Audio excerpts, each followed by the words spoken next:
కీర్తనల గ్రంథము 34వ అధ్యాయము మొదటి వచనం. నేను ఎల్లప్పుడు యెహోవాను సన్నుతించెదను, నిత్యము ఆయన కీర్తి నా నోట నుండును. ఏంటిదట? నేనెల్లప్పుడూ యెహోవాను సన్నుతించెదను, నిత్యము ఆయన కీర్తి నా నోట నుండు. అంటే కీర్తనాకారుడి దావీదు చెబుతున్న మాట ఏంటిదనంటే, అరే నేను భక్తిపరుని ఎందుకైనా తెలుసా, నా నోట నిత్యము నా దేవుని కీర్తి ఉంటుంది. నిజంగా జరిగింది ఈ సంఘటన. ఇంగ్లాండ్ దేశం, ఆ ఇంగ్లాండ్ దేశంలో భక్తి కలిగినటువంటి కుటుంబం అది.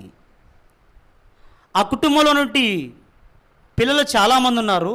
అందులో చిన్నవాడు ఉన్నాడు. వాడు చిన్నప్పటి నుంచి సండే స్కూల్లో పెరిగాడు. చక్కగా కాలేజీకి వెళ్తాడు, పాఠాలు నేర్చుకుంటాడు. ఇంక ఏ కొంచెం సమయం ఉన్నా దేవుని పని, పరిచర్య, ఈ ధ్యాసలోనే బ్రతుకుతాడు వాడు.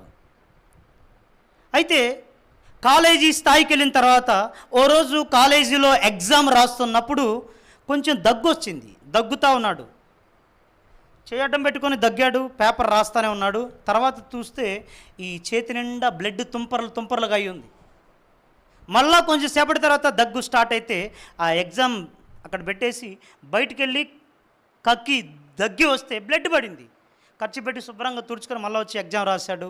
ఇంటికి వచ్చి తల్లిదండ్రులకు చెప్పాడు, ఇలాగా దగ్గుతూ ఉన్నప్పుడు బ్లడ్ పడింది అని చెప్తే వాళ్ళు, అరే కష్టపడి చదువుతున్నది ఎగ్జామ్స్ కదా, ఓవర్ హీట్ చేసి ఉంటుంది లేరా, అట్లా ఇట్లా వాళ్ళు ఏదో చెప్పి మళ్ళా కాలేజీకి పంపించి మళ్ళీ 2-3 రోజుల తర్వాత మళ్ళీ అలాగే అయితే ఇంటికి వచ్చేసాడు.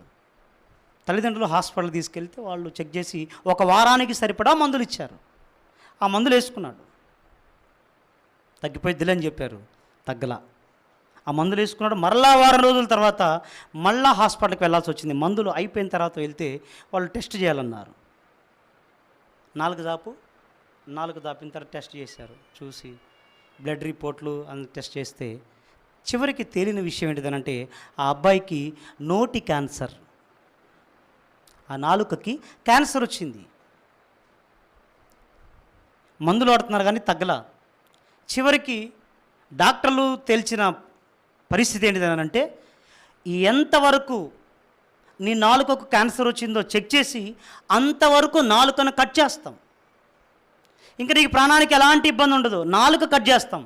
అయితే భవిష్యత్తులో ఎన్నడూ నువ్వు మాట్లాడలేవు, ఇంకా నీకు మాటలు ఉండవు, అంతవరకు కత్తిరిస్తాం. అంటే తల్లిదండ్రులు బోర్న విలపిస్తూ ఉన్నారు, అయ్యో బిడ్డకి క్యాన్సర్ వచ్చింది, నాలుక కత్తిరిస్తారు, మాట్లాడలేడు, ఎలా? వాళ్ళు ఏడుస్తా బాధపడతా ఉన్నారు. ఈ అబ్బాయి కూడా ఆపరేషన్కి సిద్ధపడ్డాడు. ఎందుకంటే చనిపోవడం కన్నా ఆ నాలుక అంతవరకు కత్తిరించడం మేలు కదా. సిద్ధపడ్డారు. డాక్టర్లు చెప్పారు, భవిష్యత్తులో ఇంకా ఎన్నడూ నువ్వు మాట్లాడలేవు గనుక, ఆఖరి మాటలు నువ్వేదన్నా మాట్లాడాలంటే మాట్లాడు, ఎవరితోనన్నా పిలవాలంటే పిలువు, ఏదన్నా పిలవాలంటే పిలువు. నీ మాటలు మరలా వినాలని నీకు అనిపిస్తే ఒక చిన్న టేప్ రికార్డర్ తెచ్చి రికార్డ్ చేసుకో. ఏమేమి మాట్లాడతావో మాట్లాడు, దాంట్లో రికార్డ్ చేసుకుని విను. ఆ మాటలు తర్వాత నువ్వు భవిష్యత్తులో వినొచ్చు అని చెప్తే టేప్ రికార్డర్ కూడా తెచ్చిచ్చారు. అబ్బాయికి ఆపరేషన్కి సిద్ధపరుస్తూ ఉన్నారు. జూనియర్ డాక్టర్లు ఉన్నారు, సీనియర్ డాక్టర్ థియేటర్లో ఉన్నాడు. ఇంకొకసారి టెస్టులు చేసి ఆ క్యాన్సర్ ఎంతవరకు పాకిందో చూసి మరొకసారి స్కాన్ చేసి నిర్ధారకు వచ్చిన తర్వాత నాలుక కట్ చేద్దాం అని అనుకున్నారు. అనుకొని జూనియర్ డాక్టర్లు చెప్పి సీనియర్ డాక్టర్ థియేటర్లోకి వెళ్ళాడు. వీళ్ళు సిద్ధపరుస్తూ ఉన్నారు. సిద్ధపరుస్తున్న టేప్ రికార్డర్ తెచ్చి ఆఖరి మాటలు ఏదన్నా ఉంటే మాట్లాడాయా అని ఆ అబ్బాయికి ఇస్తే తల్లిదండ్రులు చూస్తున్నారు, ఏం మాట్లాడతాడో నన్ను. డాక్టర్లు చూస్తున్నాడు. ఆ అబ్బాయి టేప్ ఆన్ చేసి మాట్లాడటం మొదలుపెట్టాడు. నా ప్రాణమా యెహోవాను సన్నుతించుము, ఆయన చేసిన ఉపకారములలో దేనిని మరువకు. ఇది మాట్లాడుతున్నాడు. అదే మళ్ళా రిపీట్ చేస్తున్నాడు. అందరూ ఆశ్చర్యపోతున్నారు. అమ్మని పిలవడా, నాన్నను పిలవడా, ఇంక ఫ్రెండ్స్ ఎవరు లేరా? ఉన్నారు, కానీ వాళ్ళు ఎవరిని పిలవట్లా. చెప్తున్నాడు దాంట్లో టేప్లో, అదే చెబుతున్నాడు. నా ప్రాణమా యెహోవాను సన్నుతించు, నా అంతరంగం నుండి సమస్తం ఆయన చేసిన మేలులో దేని మరిచిపో. ఇవే చెప్తున్నాడు. చేసి ఆపేశాడు. ఇంకేమన్నా మాట్లాడాల్సినంటే ఏమి లేవు, ఇవే అన్నాడు. ఇంకా వాళ్ళు మళ్ళీ స్కానింగ్ తీసుకుని వెళ్ళారు.